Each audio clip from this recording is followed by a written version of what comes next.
This is Sharleen O'Baniel, a prison officer accused of sleeping with an inmate. I was like soaking through my clothes. After rumors of her and inmate Jason Parker spending time together had spread, an official police investigation was opened up. Sharleen thinks she went undetected and got away with her act. However, it turns out the investigators have some incriminating evidence. Got a lot of that head game. Oh my God. However, they don't let her in on this immediately and instead decide to interrogate her and embarrass her in the worst way possible. Sharleen's initial tactic is to play stupid and deny all allegations. So we're detectives, we're not like internal affairs or anything like that. So what is being investigated could be a criminal investigation, and it could just be internal. But I tell you that to tell you that this is a voluntary interview. If you don't want to talk to us, you're welcome to walk out at any time. Okay. Having said that, let's see. We were notified of a possible improper relationship between you and Jacob Parker. So we're here for that. I just kind of wanted to talk to you about it and get your side of that story. I don't know anything about it. I mean, Do you know who I'm talking about? He's in pod 6. Okay. I mean,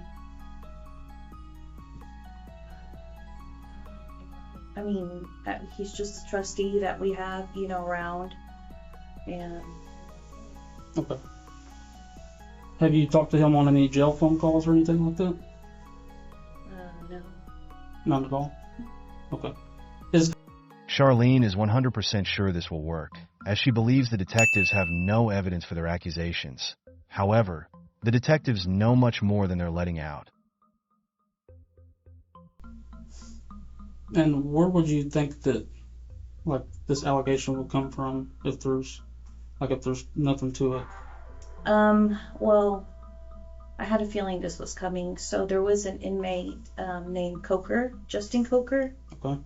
And he got out of here for I don't know what period of time, and he tried to contact me on Facebook, and he sent me a message, and I blocked him on Facebook. And I guess one time Parker was going back to Equat to use the bathroom, and he was talking at the window with me. At Equat, because I was in Equat, he was talking through the window, and I guess Coker didn't like that, which I had no contact with him or anything. And I don't know why, he went up to, I don't know what was said between them, but he went up to Parker and said something, and then Parker ended up going back to the laundry. And Parker had told me that he had gone up to him and was like, don't talk to her, or something crazy like that. And I kind of just brushed it off. I was like, whatever, because he had already returned. He was out and then he returned. And when he was out, that's whenever he tried to contact me. So, but again, I never spoke to him or anything like that. And that was that. I didn't think anything of it. I'm just like, don't listen to him, and that was it. Okay. So. Did he say why he's that Coker told him that, or? He just said that Coker was like, don't talk to her. Do you know Coker? So, I'm just not trying to be rude here. Why would you expect this conversation to come up from that? The suspect claims that the only time she had contact with Jason was a single time outside of the jail bathroom, and that it was a jealous inmate that started the rumor. But then the detective instantly shuts down Sharleen by bringing up something unexpected. So, I was kind of told of this about, what do you think, Chris, about 45 minutes ago? So I don't know exactly how it started, who it started from. But I was told that it was brought to somebody's attention, and then we looked at jail calls. And there's jail calls between you and Parker. And all that stuff's recorded. So I don't think you're being completely truthful. Well, I kind of know that you're not. And I'm not trying to be rude when I say that. Yeah, no. I'm just kind of trying to lay it out on the table for you. I guess a few years ago, we talked, and then I ended up here, and then he ended up here. I didn't know he was here. I didn't, like, it wasn't anything like that. And that was that. Okay. So when you say y'all talked, like, kind of dated a little bit before you started No, working here? no, like, he was never, like, my boyfriend or anything. I just knew him from, like, Okay. So are y'all kind of talking in a sexual nature no. now that he's here? Oh, no. Now that he's here, no. Okay. I mean, it's never been like phone sex or anything like that. Like, that's not. But like, we all joke around. Like, we all make, like, you know, like, that's what she said type things. But it's never like. So what about some of these phone conversations? No, not here or the phone. I just mean conversations y'all are having on the phone. No. Since he's been in here. Like sexual? Well, I'm not saying having phone sex. Talking about sexual acts. From what I'm listening to on the calls, I take it as that you've given him oral sex at some point. Is what I gather from these calls. This is precisely when the detective plays his trump card, unveiling that he is aware of the prison calls. At this point, it doesn't take a genius to assess that Sharleen has been categorically lying and changing up her story multiple times throughout the interrogation. You see, Sharleen has worked at Montgomery County Jail for multiple years and theoretically should know the ins and outs when it comes to security camera blind spots, as well as policy when it comes to recording phone calls and such. But embarrassingly enough, she does not. I bet. Baby, guess what? What, babe? I just won the blackjack game. Yay. I just won $30.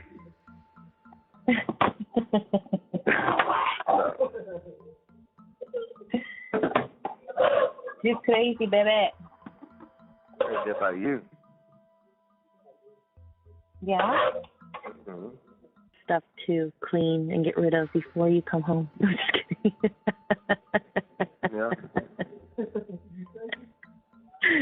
You didn't even hear what I said. What are you going to do if I just pop up and surprise you? Babe, did you hear what I said? What'd you say? I said there's a lot of things I need to clean and get rid of before you come home. Why? I'm just fucking with you. I was trying to make you think I have all these secret things. Yeah, I bet you do. What? What? What? What could I possibly have? Like, what do you mean? I don't know. You probably got this weird sex swing hanging from the ceiling. Kenneth probably thinks it's a swing set.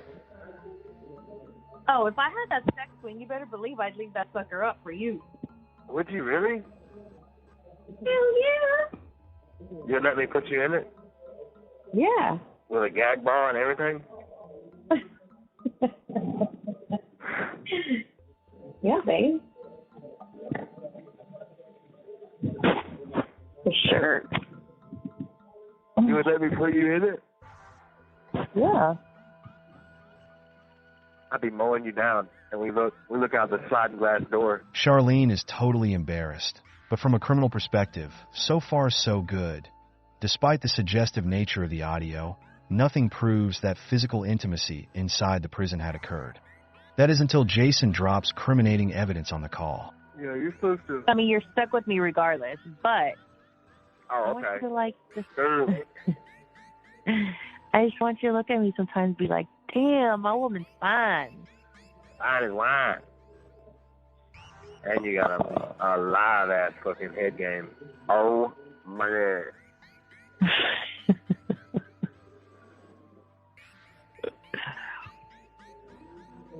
It wasn't my best moments. I was just trying to get it done. Don't even get me thinking about that because it makes me so horny. Like, just going back and thinking about that. It gets you horny? Oh, yeah. Yeah. I mean, You felt me. I was like soaking through my clothes. You're like a, what is that word? Like when somebody just always like can get horny like at that, I can feel it.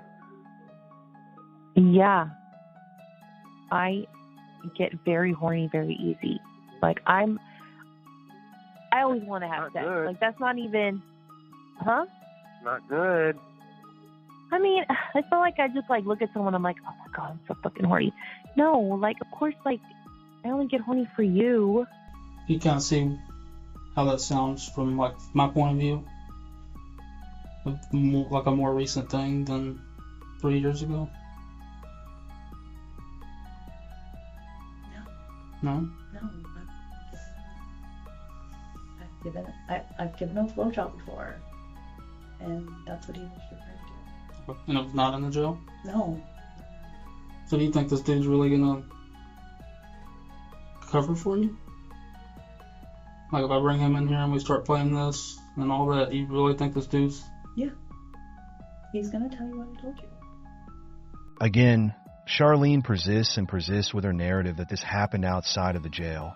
The detectives ask her if she thinks Jason would cover for her, and she still continues pushing the same point, not giving up easily. Technically, this story could be true, but like the detective implied, it would be quite odd to be reminiscing with such details of events that happened 3 years ago, especially when Sharleen said she struggled to recall their relationship earlier. You seem to have blanks in your memory when we get to certain details, but you remember being groped in the blowjob from 3 years ago. I find that hard to believe. Okay? This is your one chance to be honest with us. Yes. Once we get up and walk out and we're done, we're done. Yeah. And honesty is the only thing that's going to help you with us. Mm-hmm. So my advice to you right now is to be honest with us.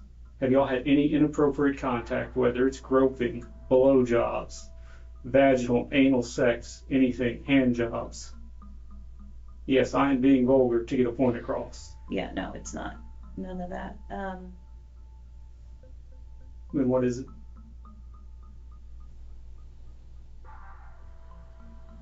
I might have given him a blowjob in the back part of In back part of the quad? Okay. How long ago was that?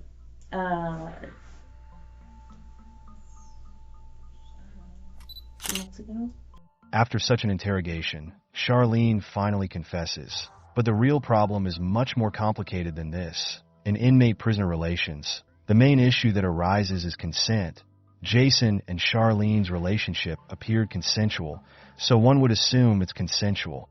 However, the power dynamics makes it inherently non-consensual. This is why federal law criminalizes all sexual contact between prison staff and inmates. This is because of the huge inmate abuse that was observed in prisons, especially in the late 90s. This prompted a zero-tolerance policy to curb inmate abuse, a policy Sharleen completely ignored.